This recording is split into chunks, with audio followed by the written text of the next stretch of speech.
त्यांची कविता फारच छान आहे आणि माझी कविता एक आज मी तुमच्याजवळ सादर करणार आहे ती साधी वाटेल, परंतु ती तुमच्यासमोर एक जीवनातलं सत्य मांडणारीच आहे. आणि जे मला जे जीवन जगताना जाणवलं त्या गोष्टी त्यात उल्लेख केलेल्या, त्या गोष्टींचा त्यात उल्लेख केलेला आहे. जे पाहिलं आहे आपण, जे आपण बघतो, वाचतो कथा कादंबऱ्यांमधून, पेपरमधून, पुस्तकांमधून, टी व्हीच्या बातम्यांमधून, ज्या गोष्टी आपल्याला दिसतात समाजातल्या आणि चांगल्या बऱ्या वाईट त्या गोष्टी ते मांडलेल्या आहेत फार साध्या आणि सोप्या शब्दामध्ये. अशी ही जीवनाशी संबंधित कविता मी पाहिलंय त्या आणि मी माझी स्वतःची कविता आज तुमच्यासमोर सादर करणार आहे. कवितेचं नाव आहे मी पाहिलंय त्यांना. मी पाहिलंय त्यांना, मी पाहिलंय त्यांना पुस्तकासाठी उपाशी राहतात. मी पाहिलंय त्यांना पुस्तकांसाठी उपाशी राहतात. मी पाहिलंय त्यांना शाळेसाठी मैलोनमैल अनवाणी रस्ता उडवताना. मी पाहिलंय त्यांना शाळेसाठी मैलोनमैल अनवाणी रस्ता उडवताना. मी पाहिलंय त्यांना रस्त्यावरच्या दिव्याखाली रात्री जागवताना. मी पाहिलंय त्यांना रस्त्यावरच्या दिव्याखाली रात्री जागवताना. मी पाहिलंय त्यांना परीक्षा फीसाठी ढोरासारखे राबताना. मी पाहिलंय त्यांना परीक्षा फीसाठी ढोरासारखे राबताना. मी पाहिलंय त्यांना पास झाल्यावर आनंदाश्रू ढाळताना. मी पाहिलंय त्यांना पास झाल्यावर आनंदाश्रू ढाळताना. मी पाहिलंय त्यांना पोटासाठी गाव सोडताना. मी पाहिलंय त्यांना पोटासाठी गाव सोडताना. मी पाहिलंय त्यांना निवाऱ्यासाठी नालीवर झोपडी बांधताना. मी पाहिलंय त्यांना निवाऱ्यासाठी नालीवर झोपडी बांधताना. मी पाहिलंय त्यांना नोकरीसाठी वणवण फिरताना. मी पाहिलंय त्यांना भाकरीसाठी रक्त विकताना. मी पाहिलंय त्यांना भाकरीसाठी रक्त विकताना. मी पाहिलंय त्यांना जगण्यासाठी चोरी करताना. मी पाहिलंय त्यांना चोराच्या भुकेसाठी स्वतःच्या पोरी विकताना. मी पाहिलंय त्यांना चोरांच्या भुकेसाठी स्वतःच्या पोरी विकताना. मी पाहिलंय त्यांना ईर्ष्यासाठी भावाचा खून करताना. मी पाहिलंय त्यांना ईर्ष्यासाठी भावाचा खून करताना. मी पाहिलंय त्यांना निराशेने काळवंडताना. मी पाहिलंय त्यांना निराशेने काळवंडताना. मी पाहिलंय त्यांना दारिद्र्याला कंटाळताना.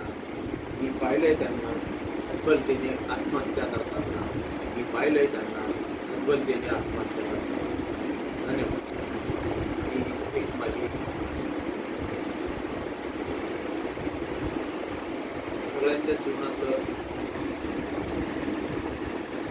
जगणं टिकणारी कविता तुमच्यासमोर सादर केली.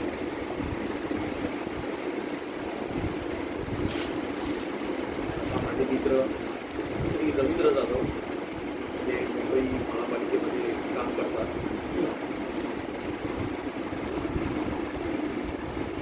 चांगले मित्र आहेत माझे. त्यांची एक फार भावलेली कविता. कवितेचं शीर्षक आहे अगतिक. आणि सगळ्यांनीच हे बघितलं असेल असं नाही, परंतु त्यांनी जे टिकलंय ते फार सुंदर आहे की मुंबईत राहताना मुंबईच्या लोकांना पुरास रोड कामाटीपुरा हा एरिया माहीतच आहे आणि तिथे काय चालतं तेही माहिती आहे. तिथे वेश्यावस्ती आहे आणि त्या वेश्यावस्तीत सगळ्याच वेश्या त्या म्हणजे कोणतीही वेश्या, कोणतीही स्त्री किंवा वेश्या ती काही त्याच्या खुशीसाठी तो व्यवसाय करत नाही, तर काहीतरी तिची मजबुरी असते तेव्हाच ती तिथे आलेली असते, तेव्हाच ती ते काम करत असते. अन्यथा ते असे कामाने पुढे निर्माण झाले नसते. गावागावामध्ये असे एरियाज आहेतच आणि तिथल्याच एक प्रातिनिधिक म्हणून तिथल्याच एक प्रातिनिधिक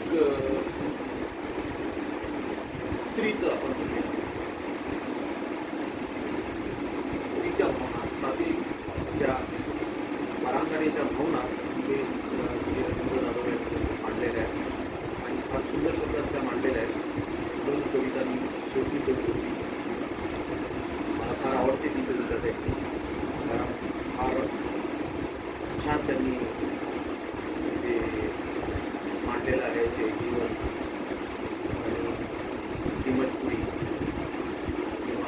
का एखादी वेश्या निर्माण होत असेल त्यामागचं एक चित्र त्यांनी आपल्या डोळ्यासमोर मांडलंय. तर तुमच्यासमोर सादर करतो अगतिक. कवितेचं नाव आहे अगतिक. तर सादर आहे अगतिक.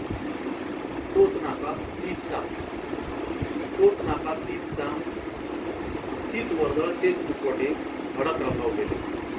तोच नाका तीच सांग, तीच वर्दळ तेच मुखवटे भडक रंगवलेले.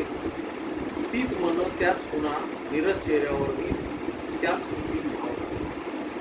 तीच मन त्याच पुन्हा नीरज चेहऱ्यावरील त्याच कृत्रिम भावना. तिरस्कारी नजरा चुकवीत पुन्हा तेच ओठांवरचं खोटं हास्य. तिरस्कारी नजरा चुकवीत पुन्हा तेच ओठांवरचं खोटं हास्य. तोच दारूचा घाणेरडा वास आणि नकोसा किळसवाना स्पर्श.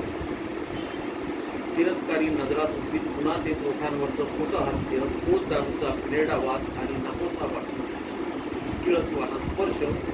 तरीही अंगावर रोमांच फुलवायचे, तरीही अंगावर रोमांच फुलवायचे. मोरपिस फिरवल्यासारखे आणि नेहमीसारखं सामोरं जायचं आणखी एका बलात्काराला. तरीही अंगावर रोमांच फुलवायचे, मोरपिस फिरवल्यासारखे आणि नेहमीसारखं सामोरं जायचं आणखी एका बलात्काराला. मनाची समजूत काढत अशा वेळी बाहेर पडणारा वेदनेचा हुंकारही आतल्या आत दाबला जातो. मनाची समजूत काढत अशा वेळी बाहेर पडणारा वेदनेचा हुंकारही आतल्या आत दाबला जातो. मिळणाऱ्या पैशाच्या मोबदल्याने. सुरुवातीला मनाने देखील बंड केलं, सुरुवातीला मनाने देखील बंड केलं, पण पोरगा जेव्हा रक्त ओकला तेव्हा सगळा विरोध उन्मळून पडला. सुरुवातीला मनाने देखील बंड केलं, पण पोरगा जेव्हा रक्त ओकला तेव्हा सगळा विरोध उन्मळून पडला. कुपोषणामुळे पोरांच्या हातापायाच्या काड्या आणि पाठीस मिळालेली पोटं मन व्याकुळ करतात. सुरुवातीला मनाने देखील बंड केलं, पण पोरगा जेव्हा रक्त ओकला तेव्हा सगळा विरोध उन्मळून पडला. कुपोषणाने पोरांच्या हातापायाच्या काड्या आणि पाठीस मिळालेली पोटं मन व्याकुळ करतात आणि मग पुन्हा एकदा माझी पावलं त्याच ठिकाणी वळतात आणि मग पुन्हा एकदा माझी पावलं त्याच ठिकाणी वळतात. आणखी एक बलात्कार सहन करायला, आणखी एक बलात्कार सहन करायला. धन्यवाद. रवींद्र जाधवची एक फार सुंदर कविता. त्यांच्या कवितेवरच्या माझ्या कवितेवरच्या प्रतिक्रिया तुमच्याकडून दिवशी उद्या पुन्हा भेटू त्याच वेळी रात्री 9 वाजता वेगळ्या 2 कविता घेऊ.